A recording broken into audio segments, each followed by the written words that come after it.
আসসালামু আলাইকুম। তো আমরা সব সময় চলার পথে দেখতে পাই আবাসিক হোটেলের কার্ড রাস্তায় থাকে।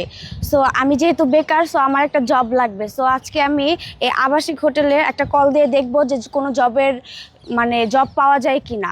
তো চলেন কল দিয়ে দেখি। তো আমরা ওনার সাথে যুক্ত আছি। তো উনি আবাসিক হোটেলের কাজগুলো রাস্তায় পেলো। দেন আমরা একটু ফোন দিয়ে দেখতে পারি যে উনি এখান থেকে মেয়ে কন্ট্যাক্ট কথা বলবে যে এই মেয়েটাকে একটি চাকরির ব্যবস্থা করতে পারে কিনা। সো আমরা নাম্বারটি উঠিয়েছি, আমরা একটা ফোন দেই। নাম আনিস ভাই। চলেন আমরা একটা ফোন দেই, আপনারা একটু অপেক্ষায় থাকুন।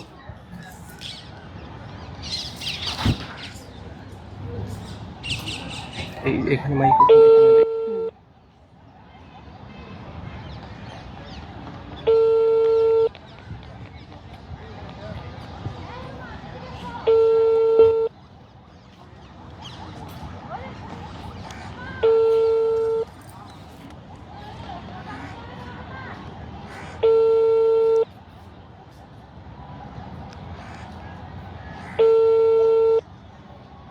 আসসালামু আলাইকুম। হ্যালো। হ্যালো। আসসালামু আলাইকুম। আপনি কি আনিস ভাই? হ্যাঁ, আপনি কি আনিস ভাই? জি। আচ্ছা, আমার একটা জবের প্রয়োজন ছিল। সো আপনাদের হোটেলে কি কোনো মেয়েদের জন্য জবের ব্যবস্থা আছে? বুঝি নেই ভালো। বললাম যে আমার একটা জবের প্রয়োজন ছিল। সো আপনাদের হোটেলে কি মেয়েদের জবের জন্য কোনো ব্যবস্থা আছে? আছে। আপনি আছেন কোথায়? জি, কোথায় আছেন? শেওড়াপাড়া। নাম্বার পাইছেন কই? নাম্বার ওই যে রাস্তায় পড়া ছিল। আগে প্রোগ্রাম করছেন কই? জি, আগে প্রোগ্রাম কই করছেন? আগে করি নাই। কোনো সময় করেন নাই? না। তখন কি? এখন আপনি যদি আমাকে একটা জব দিতেন আমার অনেক ভালো হইতো। হ্যালো। আপনি কি বাড়ান মোবাইল চালান না কাজ? বাটন ফোন চালাই।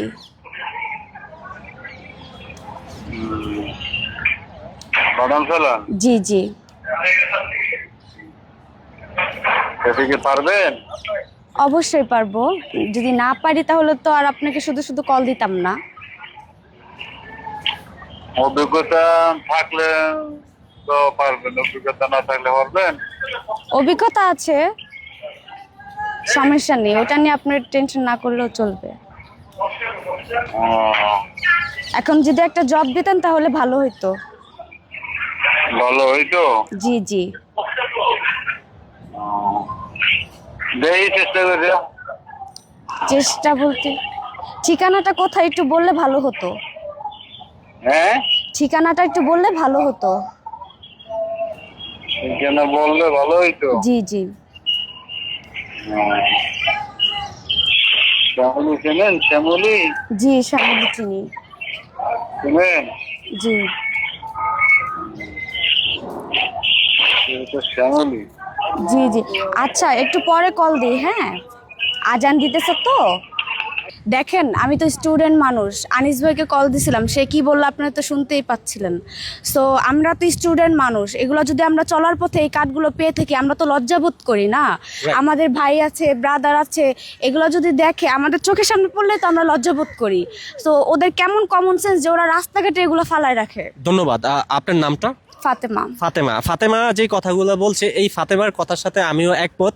দেখেন, এই যে হয়তো বা আমার ছোট বোন বা স্টুডেন্ট বা অনেক সময় চলার পথে বাবা মা ফ্যামিলি সহ এক সময় রাস্তায় চলাচল করি, কিন্তু কার্ডগুলো আমরা চলার পথে দেখতে পাই, কিন্তু আমাদের কাছে অনেক লজ্জা লাগে ভাই। তো আমরা মনে করতেছি যারা এই কর্তৃপক্ষ রয়েছেন ভাই, আপনারা এগুলো রাস্তাঘাটে এভাবে ছিটা বিছে না দিয়ে বা একটু সতর্ক হন ভাই, আমরা খুব লজ্জা পাই।